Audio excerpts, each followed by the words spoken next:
Alhamdulillah hamdan la yanfad afdalu ma yanbaghi an yuhmad wa sallallahu wa sallama ala mustafaini Muhammad wa ala alihi wa ashabihi wa man ta'abbad amma ba'du. Segala puji bagi Allah yang telah memberikan kita kemudahan untuk melanjutkan pembahasan kita pada ta'hilul fikih, pada materi tentang fikih mazhab Hambali, dan insyaallah kita lanjutkan di bagian salat jenazah. Sebelum itu di sholatul Id pertama. Jadi untuk sebelumnya kita telah bahas mengenai sholat fardu yang fardu ain, ya, seperti sholat Jumat, sholat 5 waktu. Nah, sekarang kita masuk ke sholat yang fardu kifayah, yaitu sholatul Id, ya, dan sholat al-janazah. Sholatul Id, ya, kita lihat di sini ada syarat dan sunnah-sunnahnya. Syarat dari sholatul Id adalah istiton, ya, mustautin. Jadi tidak wajib melaksanakan sholat Id dan tidaklah mencukupi bilangannya bagi orang-orang yang bukan mustautin, ya, sebagaimana pembahasan kita di sholatul Jum'ah. Kemudian waktu sholat Id sendiri itu dari terbitnya matahari hingga qubailiz zawal, sebelum masuk waktu sholat duhur. Jadi kurang lebih seperti waktu sholat duha, ya, jadi dari naiknya matahari, ya, sampai kurang lebih sebelum az-zawal, sebelum waktu sholat duhur.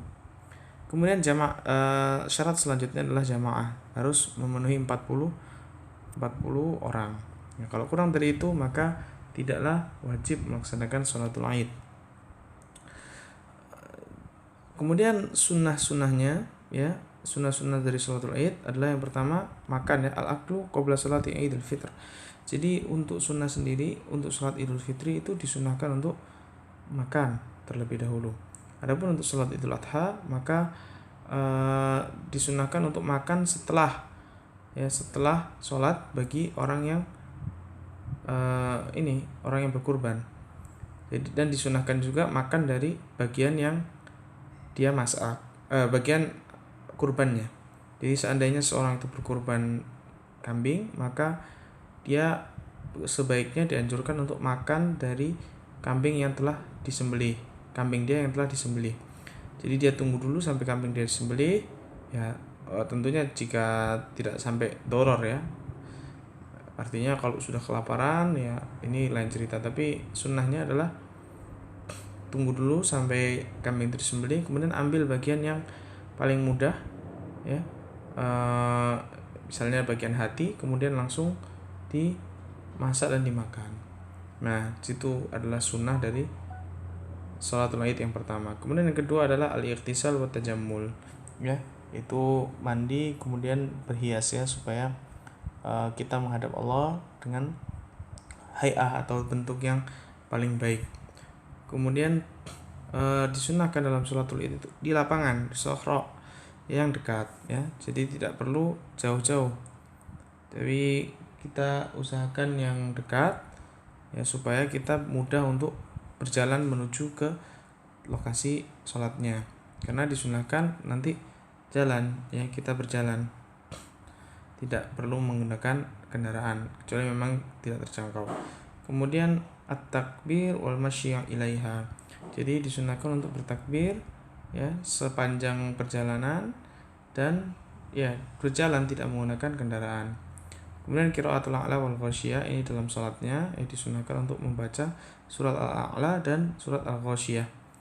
Kemudian selanjutnya adalah 2 khutbah setelahnya, ya, jadi dua khutbah dalam sholatul Id ini hukumnya sunnah, tapi memang hukumnya sunnah dan, ya, kita boleh saja tidak mengikuti, ya, meskipun ini sangat dianjurkan untuk diikuti, ya.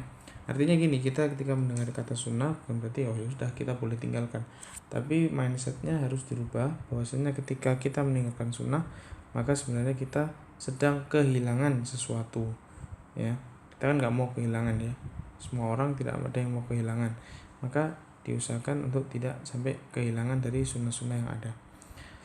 maka baiknya diikutin. Dan kemudian untuk khotib sendiri disunahkan untuk membaca atau topik dari khutbahnya itu sendiri. Jika pada Idul Fitri maka sunnahnya adalah khutbahnya berkisar tentang sedekah, keutamaan sedekah, keutamaan zakat. Adapun pada Idul Adha keutamaan berkurban, ya, supaya munasib atau supaya sesuai dengan kejadiannya, ya. Karena Idul Fitr itu adalah waktu untuk kita mengeluarkan zakatul fitr, ya, pasca Ramadan. Kemudian kita ada kewajiban mengeluarkan zakatul fitr, maka khutbah ini bisa jadikan momen untuk mengingatkan orang.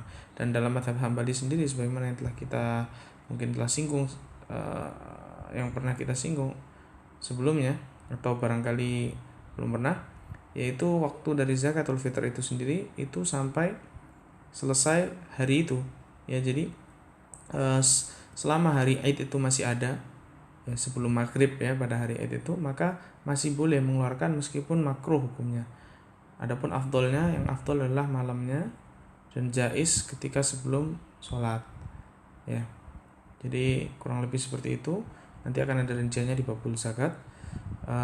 Tapi intinya karena masih ada kesempatan, maka baiknya dianjurkan untuk berkhutbah tentang keutamaan zakat dan mengingatkan orang yang belum zakat. Kemudian at-takbiratuz zawaid, ya. Jadi disunahkan untuk melaksanakan takbir az-zawaid. Takbir az-zawaid ini 6 kali, ya, di rakaat pertama, kemudian 5 kali di rakaat kedua. Tentunya yang dimaksud di sini 6 kali itu selain takbiratul ihram dan juga takbiratul intiqal.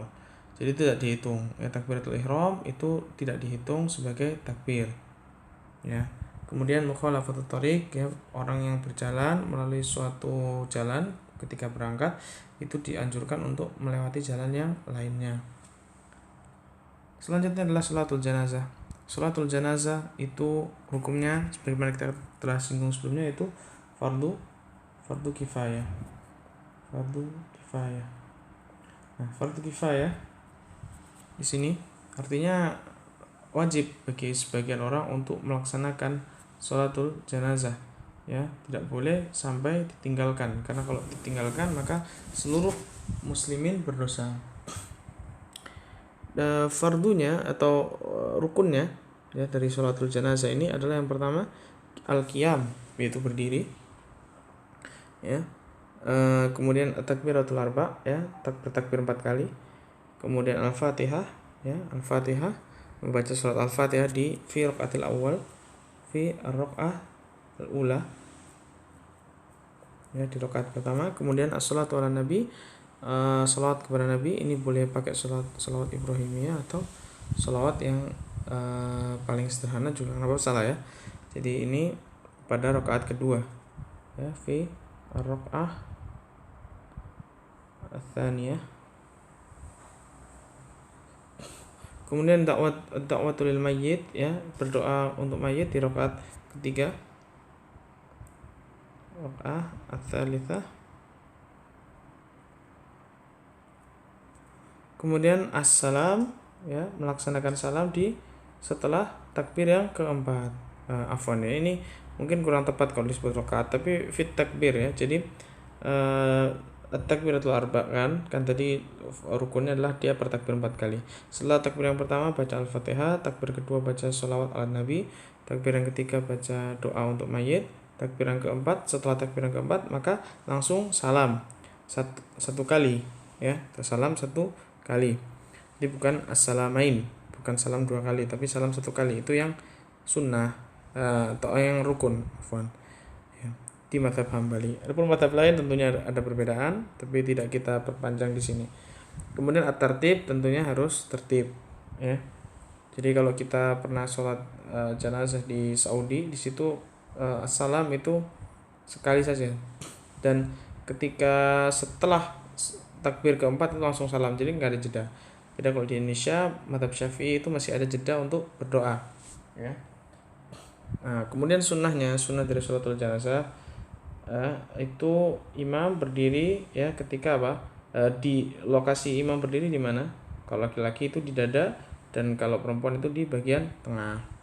Ya, ini salah satu faedahnya adalah lebih menutupi ya, karena perempuan itu sangat dimuliakan dalam Islam, sampai pun dalam hal jenazah pun itu ditutupi. Jangan sampai perempuan ini terlihat auratnya, makanya ditaruh di bagian tengahnya. Ya. Kemudian ya meskipun dibungkus ya sudah dikafani, tapi tetap saja ini lebih menutup lagi. Kemudian yang kedua adalah raf'ul yadaini inda takbiratiha, ya, mengangkat tangan ketika bertakbir. Artinya di sini takbir itu beda dengan mengangkat tangan, ya, perlu ditekankan lagi. Jadi orang yang takbir tapi tidak mengangkat tangan itu masih sah sholat jenazahnya, ya, karena mengangkat tangan itu sunnah. Dan ingat, mungkin sudah kita singgung di bab sholat, inda takbiratiha, berarti mengangkat tangannya itu ketika mengangkat, ya, bertakbirnya itu ketika mengangkat tangan, sampai ketika tangan itu berada di sejajar dengan daun telinga atau di pundak, ya. Kemudian disitulah berhenti. Jadi takbirnya itu berhenti di saat tangan itu berada di sejajar dengan daun telinga. Allahu Akbar. Ketika bar itu posisi tangan, telapak tangan itu ada di sejajar dengan daun telinga. Jadi bukan kemudian barnya itu selesai ketika tangan sudah bersedekap misalnya, tapi saat masih mengangkat. Ya, makanya disebut inda, ya, inda raf'ul yadaini inda takbiratiha. Kemudian selanjutnya adalah doaul warid. Ya, ini berdoa, ya, berdoa dengan doa-doa yang disunahkan ini bebas, ya. Jadi misalnya di rakaat keempat kita di sini, ya, ada jeda, maka kita bisa berdoa seperti doa yang singkat, Allahumma la tahrimna ajrahu wa la taftinna ba'dah, atau doa yang lebih panjang, ya, sebagaimana riwayat Abu Hurairah dalam Sunan Abi Dawud, ya, Allahumma ighfir li hayyina wa mayyitina wa saghirina wa kabirina wa dhakkirina wa unsana wa syahidina wa ghaibina, ya Allahumma ma ahyaitana minna fa ahyihi 'alal iman wa man tawaffaitahu minna fatawaffahu 'alal islam, Allahumma la tahrimna ajrahu wa la taftinna ba'dah.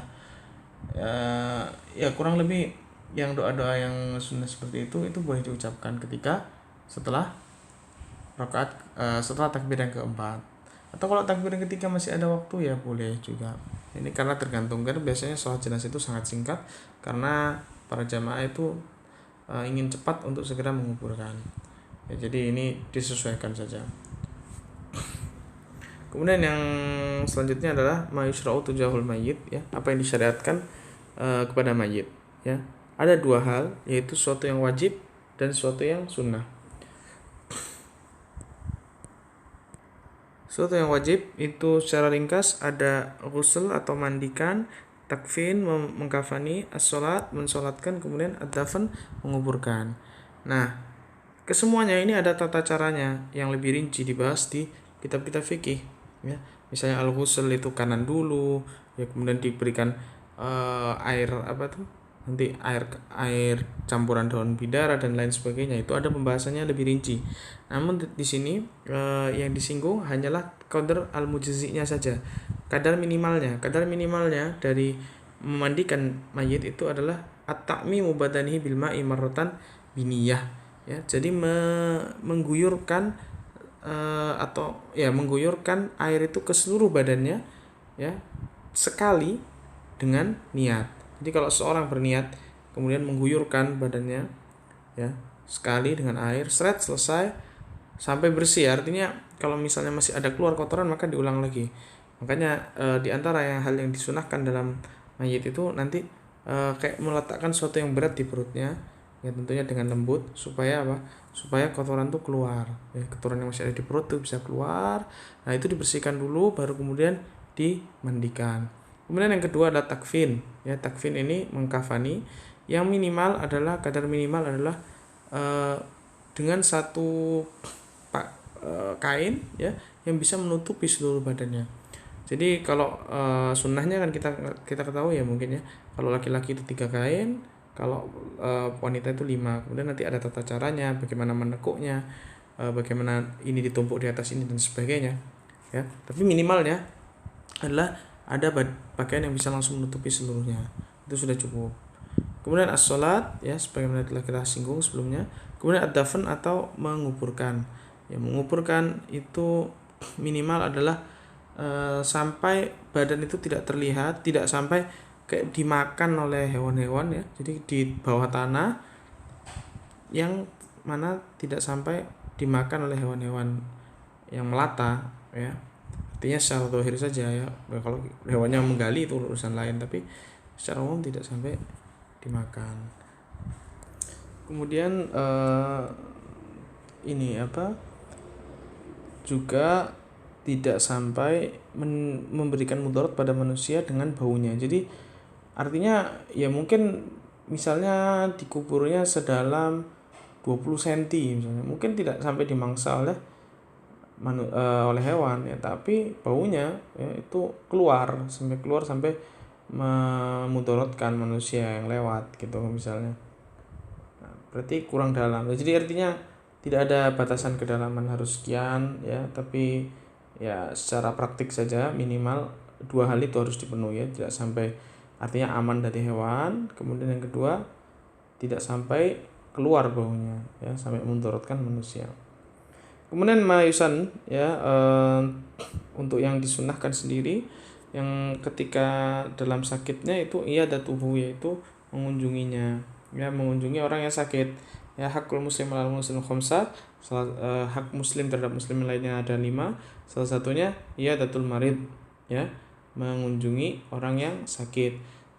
Kemudian mengunjungi tentunya ada hal yang dilakukan ya, intinya hal itu boleh apa saja, tidak ada batasannya, tapi minimal adalah yang seperti ini ya, atau yang disunahkannya adalah mengingatkannya untuk bertobat dan memberikan wasiat jika memang terlihat sakitnya parah dan di ujung kematiannya ya. Artinya memberikan mengingatkan untuk bertobat, kemudian menghibur ya, intinya ya la ba'sa tahur ya kan, ini sakit hanya akan menggugurkan dosamu dan lain sebagainya. Kemudian juga memberikan wasiat. Nah, wasiat ini sendiri sebenarnya satu hal yang sudah banyak dilupakan oleh kaum muslimin ya. Kalau zaman dahulu itu Rasulullah SAW itu menganjurkan jika seorang itu tidak safar ya beberapa hari, itu dianjurkan untuk sudah menulis wasiat. Ya mungkin situasinya beda tentunya, karena zaman dahulu namanya safar itu ya tidak mudah dibandingkan sekarang, sehingga ada kemungkinan tidak selamat, tidak kembali, maka dianjurkan untuk menuliskan wasiat. Maka bisa dikiaskan ke zaman ini, hal-hal yang kira-kira beresiko ya, mengandung resiko, melaksanakan sesuatu yang mengandung resiko, maka baiknya mempersiapkan dahulu wasiat ya sebelum melaksanakan hal tersebut. Kemudian ini kita kembali lagi ke bagian tentang mayit.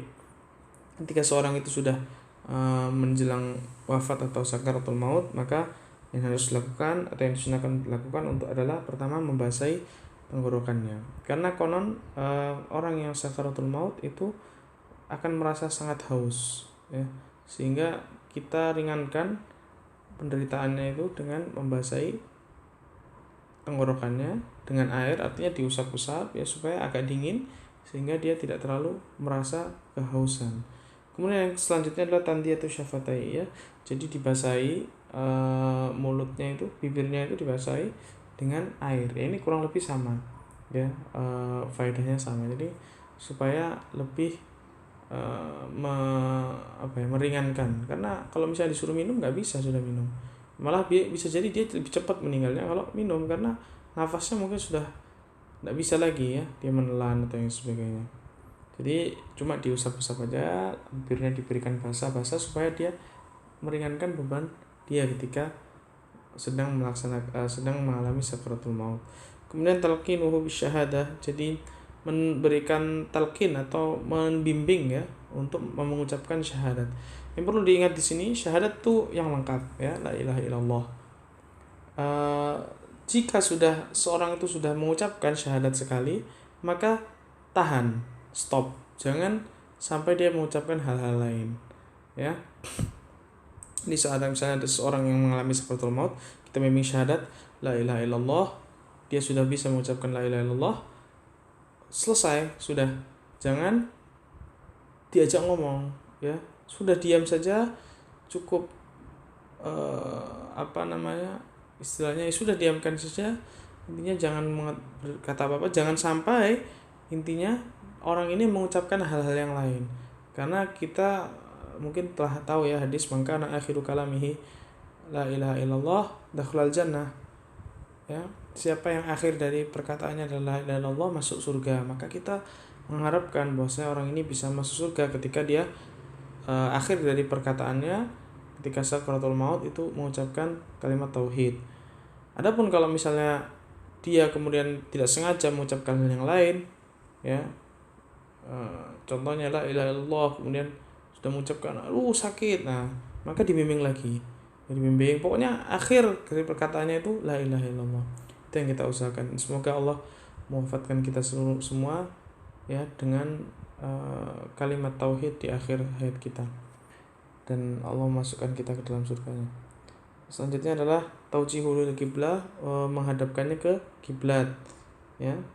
Ini juga kita punya tafaul atau optimisme ketika kita meninggal dalam keadaan menghadap kiblat, mengucapkan kalimat tauhid, maka Allah akan menerima kalimat tauhid itu dan menjadi pemberat amal kita sehingga kita bisa memasuki surga. Itu yang disunahkan untuk dilaksanakan ketika seorang telah ihtidor, ya, atau telah mengalami sakaratul maut dan hendak meninggal. Kemudian setelah meninggal, setelah dipastikan meninggal, maka yang disunahkan adalah takmitu ainaihi, menutup matanya, karena biasanya sebagian orang membelalak ya matanya. Dan ini bukan tanda orang ini suul khotimah atau yang misalnya ya. Membelalak bisa jadi karena memang sakit, ya, dan mata itu mengikuti ruh, ya. Dia mengikuti ruh itu keluar dari tubuhnya. Nah, maka wajar ketika seorang itu sampai membelalak matanya, ya, ketika dia hendak atau ketika wafat. Ya, bukan berarti kemudian suul khotimah sebagaimana digambarkan dalam mungkin cerita-cerita di televisi, ya, atau di mana itu. Nah, tapi ya ini suatu yang masih tahap wajar. Bisa jadi dia husnul khotimah dalam keadaan mata itu membelalak, ya, tidak ada yang tahu. Nah, di sini ketika mata itu membelalak, mata mayit itu membelalak, maka kita tutup mata tersebut dengan lembut tentunya. Kemudian talyinu mafasili, ya, mungkin karena roh itu mau keluar, ya, badannya tegang semuanya, ya, maka dilenturkan, ya, diluruskan kembali sendi-sendinya, ya. Kemudian pakaiannya dilepas, ya, kecuali untuk yang syahid, ya. Untuk yang syahid maka dia dikuburkan bersama pakaiannya. Kemudian mempercepat pengurusan mayitnya, ya, jangan lama-lama berada di ruang mayat dan sebagainya, di rumah sakit, ya, segera diurus mayat itu, dimandikan, dikafani dan seterusnya. Kemudian takziyatul musab, ya, disunahkan untuk bertakziah pada orang yang ditinggal oleh si mayit ini, pada keluarga mayit ini, ya. Takziah pun juga intinya ya kita ingatkan untuk bersabar, kita hibur bahwasanya Allah akan mengganti dengan yang lebih baik, ya, dan kita ceritakan yang baik-baik tentang mayit. Kemudian juga kita ingatkan, ya, keluarga itu untuk istilahnya apa ya, ya, artinya melunasi hal-hal yang masih menjadi tanggungan si mayit. Ya, kemudian selanjutnya adalah ziaratul qabrihi, ya, melakukan ziarah kepada kuburnya, ya, sebagaimana hadis Nabi, kuntu nahaitukum an ziyaratul kuburi fazuruha fa innaha tudzakkira lil maut, ya, atau kama qala sallallahu alaihi wasallam. Ya, Nabi pernah bersabda bahwasanya dahulu aku melarang kalian untuk menziarahi kubur, namun sekarang ziarahilah, ya, karena sesungguhnya itu mengingatkan kepada kematian. Kematian itu salah satu hal yang paling efektif untuk menjadi untuk membuat kita itu sadar, bahwasanya kita itu diciptakan untuk apa, ya. Sebagaimana ada sabda Nabi mengatakan, aksiru min dzikri hadimil ladzat, ya, perbanyaklah mengingat hal yang menghancurkan kelezatan, segala kelezatan, ya. Kita kadang hidup di dunia agak lalai karena merasa sudah aman, merasa bahwasanya segala hal itu sudah tersedia, kita memiliki dunia, ya, punya harta tahta, punya wanita, ya, semua seolah-olah kita miliki, semua seolah-olah kita orientasi kita menjadi ingin mengumpulkan dunia sebanyak-banyaknya, padahal kita tahu bahwasanya dunia itu kita diciptakan di dunia ini untuk beribadah. Wa ma khalaqtul jinna wal insa illa liya'budun. Tidaklah kita diciptakan kecuali untuk beribadah. Maka perlu kita mengingat kematian ini supaya kita ingat bahwasanya dunia ini baik ataupun buruknya itu akan dipertanggungjawabkan, akan dimintai pertanggungjawabannya. Ya. Adapun amal soleh itu akan berbuah pahala ganjaran yang mana tidak akan bisa dibandingkan dengan kenikmatan apapun di dunia ini. Maka itu yang bisa saya sampaikan pada hari ini. Insya Allah kita akan lanjutkan pada pembahasan nawafil, ya. Kemudian yang terakhir adalah tentang al-khata'u fi shalat pada majelis berikutnya. Subhanakallahumma wa bihamdika asyhadu an la ilaha illa anta astaghfiruka wa atubu ilaik.